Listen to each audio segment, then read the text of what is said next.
Talent ఉంటే రిసోర్స్లు అనేవి పెద్ద అడ్డంకి కాదు అనడానికి డీప్ సీక్ మంచి ఎగ్జాంపుల్. ఇంతకీ డీప్ సీక్ పరిమిత వనరులతోనే ఇంత ఘనత ఎలా సాధించింది? దానికి చాలా కారణాలున్నాయి. Efficiency is key. సామర్థ్యమే బలం అన్నదే డీప్ సీక్ విధానం.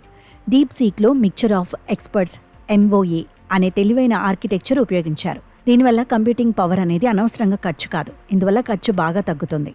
అసలు గొప్ప గొప్ప ఏఐ టూల్స్ తయారు చేయాలంటే అత్యంత శక్తివంతమైన చిప్లు కావాలి. కానీ అమెరికా ఆంక్షల వల్ల డీప్ సీక్కి పవర్ఫుల్ చిప్లు అందుబాటులో లేకుండా పోయాయి. అయినా డీప్ సీక్ టీం నిరుత్సాహపడలేదు. అందుబాటులో ఉన్న ఎన్విడియా H800 లాంటి చిప్లనే బాగా సమర్థంగా వాడుకునే విధంగా తమ సాఫ్ట్వేర్ను ఆప్టిమైజ్ చేసుకున్నారు. ఏఐ మోడల్ ట్రైనింగ్కి చాలా ఖర్చు అవుతుంది. అసలు ఆ ట్రైనింగ్ ఖర్చుల వల్లే ఫైనల్గా మార్కెట్లోకి వచ్చేసరికి ఏఐ టూల్స్ ప్రైజెస్ పెరిగిపోతూ ఉంటాయి. కానీ డీప్ సీక్ చాలా చీప్గా దొరుకుతుంది. ఎలా? ఎందుకంటే వీళ్ళు ట్రైనింగ్ ఖర్చు తగ్గించుకున్నారు. పీటీఎక్స్ ప్రోగ్రామింగ్, రీఇన్ఫోర్స్మెంట్ లెర్నింగ్, RL లాంటి పద్ధతులు వాడారు. తమ మోడల్ ట్రైనింగ్కి కేవలం $6 మిలియన్ల మాత్రమే ఖర్చయిందని ఆ మధ్య డీప్ సీక్ వాళ్ళు ప్రకటించినప్పుడు ప్రపంచం మొత్తం ఆశ్చర్యపోయింది.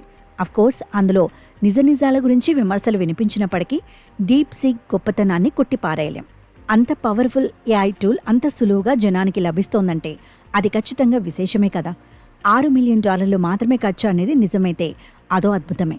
ఎందుకంటే ఏఐ డెవలప్మెంట్కి అమెరికాలోని పెద్ద కంపెనీలు పెట్టే ఖర్చుతో పోల్చి చూస్తే అది చాలా చాలా తక్కువ. $6 మిలియన్ అన్నది కరెక్ట్ నెంబర్ కాకపోయినా అమెరికన్ కంపెనీలు పెట్టినంత ఖర్చయితే డీప్ సీక్ వాళ్ళు పెట్టలేదన్నది నిజం.